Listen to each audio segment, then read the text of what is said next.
मैं इंतखाब और आप सुन रहे हैं रॉबर्ट डी क्यूसाकी की गाइड टू इन्वेस्टिंग का हिंदी वर्जन।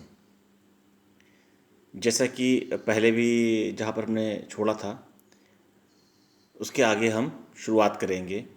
खरीदो, रोक कर रखो और प्रार्थना करो। बरसों तक अमीर डैडी ने मुझे बताया कि भिन्न भिन्न लोगों के लिए निवेश का अलग अलग अर्थ होता है। आज मैं अक्सर लोगों को ऐसी बातें कहता सुनता हूँ। मैंने कुछ समय पहले फलों फला कंपनी के 500 शेयर $5 के भाव पर खरीदे थे। इसका भाव बढ़कर $15 पहुँच गया और मैंने सारे शेयर बेच दिए। मुझे एक सप्ताह से भी कम समय में $5,000 का फ़ायदा हो गया।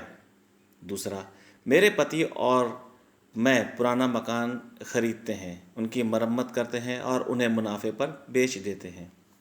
मैं कमोडिटी फ्यूचर्स में सौदा करता हूँ। मेरे सेवानिवृत्ति खाते में $10 लाख से अधिक हैं। बैंक में पैसा रखने से अधिक सुरक्षित कुछ नहीं है। मेरे पास विविधतापूर्ण पोर्टफोलियो है। मैं लंबे समय के लिए निवेश कर रहा हूँ। जैसा अमीर डैडी ने कहा था, भिन्न भिन्न लोगों के लिए निवेश का मतलब अलग अलग होता है।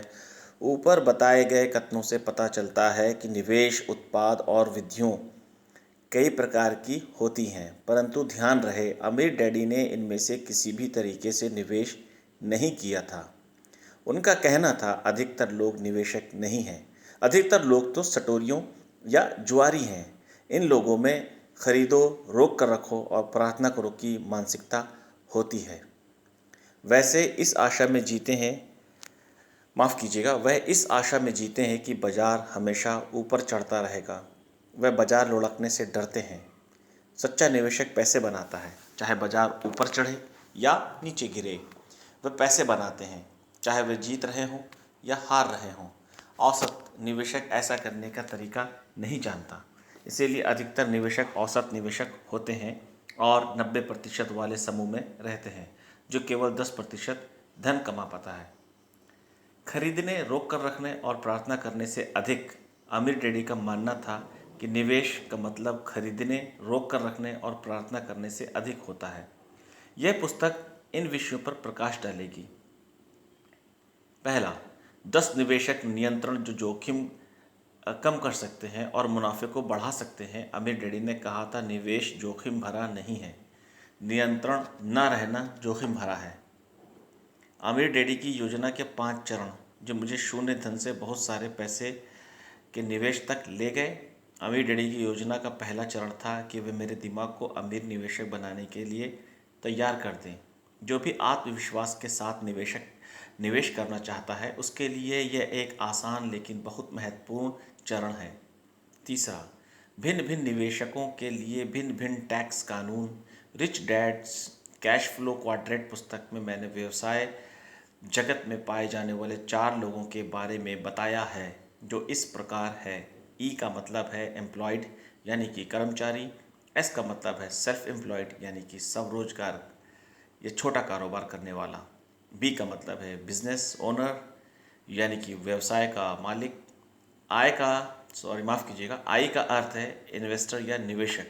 अमीर डैडी ने मुझे भी क्वाड्रेंट से निवेश करने के लिए प्रोत्साहित किया क्योंकि यहाँ से निवेश करने के लिए कर कानून बेहतर है। अमीर डैडी हमेशा कहते थे कर कानून निष्पक्ष नहीं है, वह अमीरों द्वारा अमीरों के लिए बनाए गए। अगर आप अमीर बनना चाहते हैं तो आपको उन्हीं कर कानूनों का लाभ लेने की ज़रूरत है जिनका लाभ अमीर लेते हैं। 10% लोग ही अधिकतर दौलत को नियंत्रित करते हैं। इसका एक कारण यह है कि केवल 10% ही जानते हैं कि इन पर कानून का इस्तेमाल किया जाए। 1943 में संघीय सरकार ने कर में कमी के सभी जरिए सभी कर्मचारियों के लिए बंद कर दिए। 1986 में संघीय सरकार ने क्वाड्रेंट के लोगों के कर में कमी के सभी जरिए भी बंद कर दिए, जिनमें डॉक्टर, वकील, अकाउंटेंट, इंजीनियर, आर्किटेक्ट जैसे लोग शामिल हैं। दूसरे शब्दों में केवल 10% निवेशकों के 90% धन बनाने का एक कारण यह भी है कि केवल 10% निवेशक ही जानते हैं कि भिन्न भिन्न कर कर लाभों को हासिल करने के लिए अलग अलग क्वाड्रेंट से कैसे निवेश करना है। औसत निवेशक सिर्फ एक ही क्वाड्रेंट से निवेश करता है। चौथा, चाहे बाजार ऊपर जाए या नीचे, सच्चा निवेशक पैसा क्यों कैसे बनाएगा। पांचवा, आधारभूत निवेश और तकनीक निवेश में फ़र्क। छठा, शीर्ष स्तर के निवेशकों के 5 प्रकार। Rich dad's cash flow quadrant में मैंने निवेशकों के 5 स्तर बताए हैं। यह पुस्तक निवेशकों के 2 शीर्ष स्तरों, पेशेवर और पूंजीपति, को निवेशकों के निम्न 5 प्रकारों में श्रेणीबद्ध करती है। मान्यता प्राप्त निवेशक, योग्यता प्राप्त निवेशक, परिष्कृत निवेशक, अंदरूनी निवेशक, सर्वश्रेष्ठ निवेशक।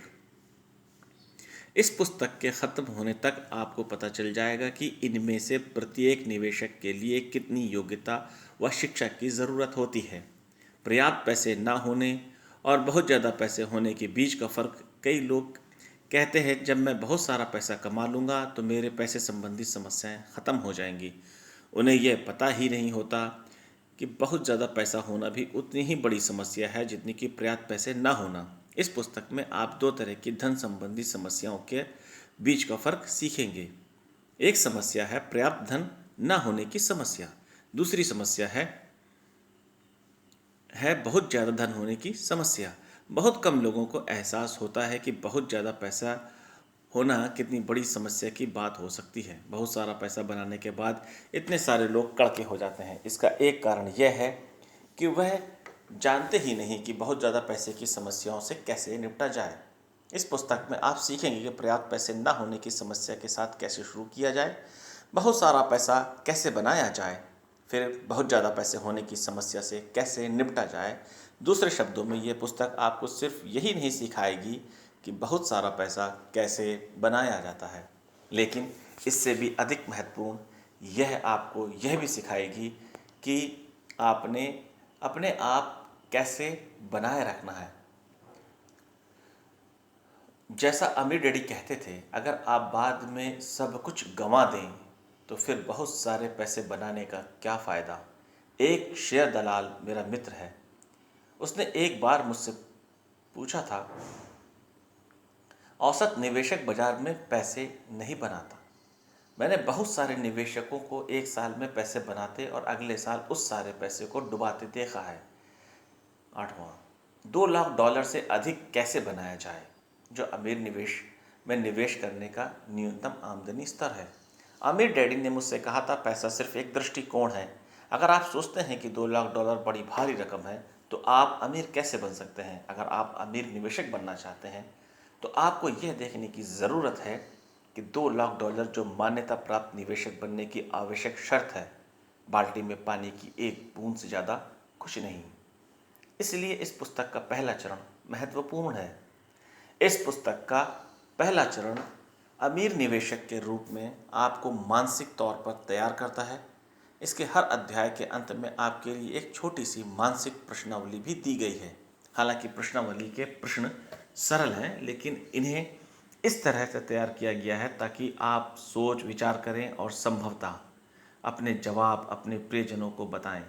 यही वह आत्मा को टटोलने वाले सवाल थे जो मेरे अमीर डैडी ने मुझसे पूछे थे। इन्होंने ही यह जवाब खोजने में मेरी मदद की थी जिनकी मुझे तलाश थी।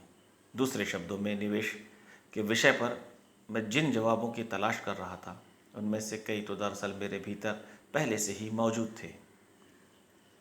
कौन सी चीज़ 90/10 निवेशक को भिन्न बनाती है। औसत निवेशक और 90/10 निवेशक के बीच के मानसिक अंतर इस पुस्तक के सबसे महत्वपूर्ण पहलुओं में से एक है। अमीर डैडी अक्सर कहते थे, अगर आप अमीर बनना चाहते हैं तो बस यह पता लगा लें कि हर कोई क्या कर रहा है, फिर उसका ठीक उल्टा कर दें।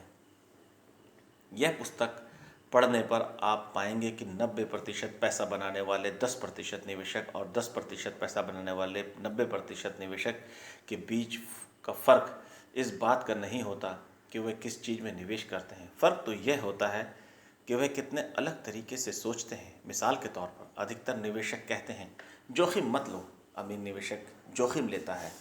अधिकतर निवेशक कहते हैं डाइवर्सिफाइड या विकेंद्रीकरण करो।